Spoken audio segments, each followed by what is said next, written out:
ไม่สูงค่าวันเมื่อในโกเขาเชิงเจอเสียนเตมาลัดเนรถไฟ10 อันมีตั้งไว้แห้งเล่กาไลไกลหรือเสเปิ้นในกำพาจอมเลยในกำผาในมีลองเปียกเปื้องขึ้นใหญ่มากกูมือกูวันสีอำว่าติเป็นเครื่องใจไฟฟ้าเจียมลวดเจียมกาก็เฮ็ดให้คึกแคมคึกตอนหรือเก่ามาเฮ็ดให้การออกเข้าตั้งเฮาโกกาง่ายลมใจมาหรือเก่าเตๆนั่นยาว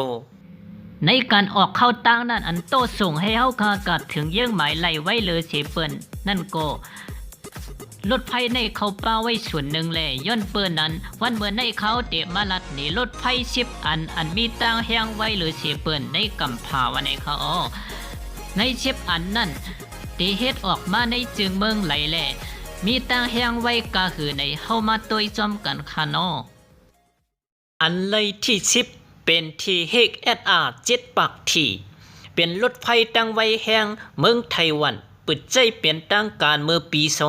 2007ใน1 ชั่วโมงมีตั้งไว้กาไกลไล3 ปากลักกิโลเมตรว่าในเย้า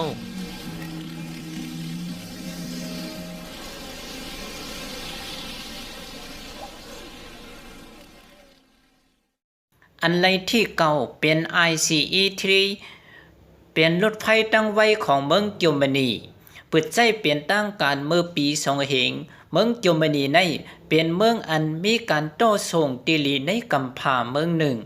ICE นั่นก็ลุกมาตีตัวย่อย Intercity Express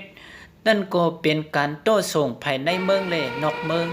1 ชั่วโมงมีตั้งไว้กะไกลไล่3 ปาก20 ลักกิโลเมตรในเย้า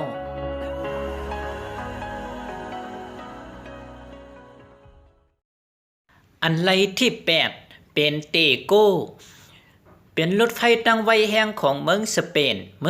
นได้ไลโกสร้างสายรถไฟตั้งยาวถึง3 ลักกิโลเมตรไปเป็นสายรถไฟอันกับ10กันตั้งเมืองบาร์เซโลนาเมืองฝรั่งเศสและเมืองปารีส1 ชั่วโมงมีตั้งไว้กะไกลไล่3 ปาก30 ลักกิโลเมตรในเย้าอันไรที่8พาริเซโรซาเตาจันเป็นรถไฟตั้งไว้แห่งของเมืองอิตาลีในเป็นเมืองอ่อนตั้งสุดอันมีกวนปั่นแห่งถึง1 ปากล้านก็1 ชั่วโมงมีตั้งไว้กะไกลไล่4 ปากลักกิโลเมตรในเย้า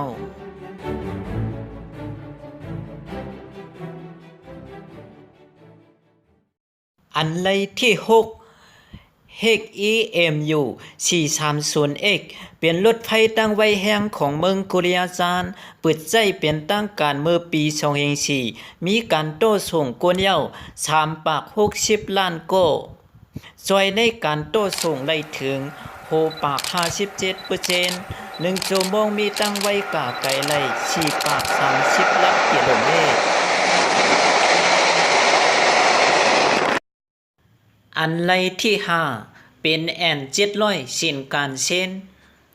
เป็นรถไฟตั้งไว้แห่งของเมืองญี่ปุ่นเปิดใจเปลี่ยนตั้งการเมื่อปี2007 1 ชั่วโมงมีตั้งไว้กะไกลไล่4 ปาก43 ลักกิโลเมตรก้วยกามีการมักมันในการต่อส่ง1 ชั่วโมงใจตั้งไว้3 ปาก20 ลักกิโลเมตรก้วยในเย้า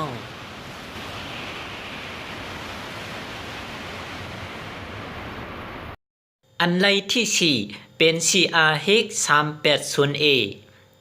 เป็นรถไฟตั้งไว้แห่งของเมืองเคแผ่นดินใหญ่ในเตมีเส้นตั้งรถไฟยาวหรือเสียเปิดในกำพาตั้งยาวมีอยู่755 ลักกิโลเมตรลูกตีเมืองหลวงสังไห้กาหางโจตั้งไกลเตมีหมอก2 ปาก2 ลักกิโลเมตรเมื่ออ่อนตั้งตีใจเข้ายามกะ2 ชั่วโมงก้วยกาตอนตารถไฟสายในตีใจเข้ายามหมอก40 นาทีก้วย1 ชั่วโมงมีตั้งไว้กะไกลไล่4 ปาก86 ลักกิโลเมตรในเย้า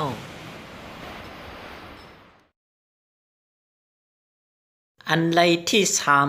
สังไห้เมกเล็บเป็นรถไฟตั้งไว้แห่งของเมืองเขเป็นรถไฟอันลอยอยู่เหนือเมเล็กเป็นรถไฟอ่อนตั้งสุดอันเมืองเขเฮ็ดสร้างเอาหังกล้วยแลอำไลเปิงอิงใจเครื่องมือคึดกาบของนอกเมืองสีอิดในเย้ารถไฟสายในเตเลียนอยู่เนือสายเมืองหลวงสังไห้และกาตาวางเฮิมมินผู่ตง1 ชั่วโมงมีตั้งไว้กะไกลไล่4 ปาก 31 ลักกิโลเมตรและต่อถึง5 ปาก 1 ลักกิโลเมตรต่อชั่วโมงในเย้า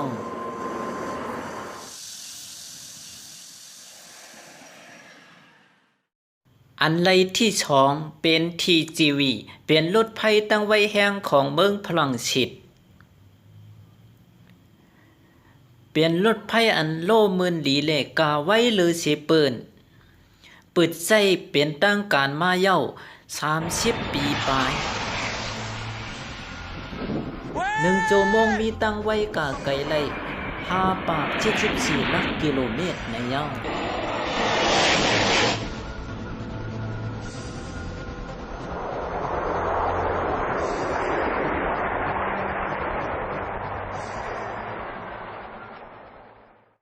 อันไรที่1เป็นจปาเนบมักเรียบโลสเซเวริตเป็นรถไฟตั้งไว้แห่งของเมืองญี่ปุ่นเขาใจซูเปอร์คอนเนติ้งมาจำตัวตั้งไว้ในตั้งไกล 1.8 ลักกิโลเมตรใจเข้ายามกาหมอก10 สกานกวยในเย้า1 ชั่วโมงมีตั้งไว้กาไกลไล่6 ปากไป3 ลักกิโลเมตรในเย้าลูกตีเมืองหลวงโตเกียวกานาโกย่าเข้าตั้งไกล3 ปาก ลักกิโลเมตรปลายก้วยกาใจรถไฟสายในเสกาบอก40 นาทีก้วยในเย้าโอ้คึกยามกะรถไฟอีสังไว้เตไว้วาโมเจออันลาดมาเจอในโกเป็นรถไฟอันมีตั้งแห้งไว้หรือสิเปิ้นในกำผา10อันว่าในคาอ้อพี่น้องเฮาเขาค่าสังว่าลัดกามิติพิษเปิงตกเฮิงอำแม่นจอมในโกข้าเฮาสิงสือเสียนย่อมน้อมใหญ่นำอยู่ค่าพี่น้องเฮาเขาค่าสังว่าไล่ใจตั้งหูอิดออดปิดปอดป้อในจึงอย่าไปเริ่มติ๊กติดตามแหละติ๊ก Subscribe แหละติ๊กถูกใจปันข้าวสิกำค่าไม่สงค่าอย่าลืมติ๊กถูกใจแหละติ๊กติดตามหรือติ๊ก Subscribe ปันข้าวสิกำค่าไม่สงค่า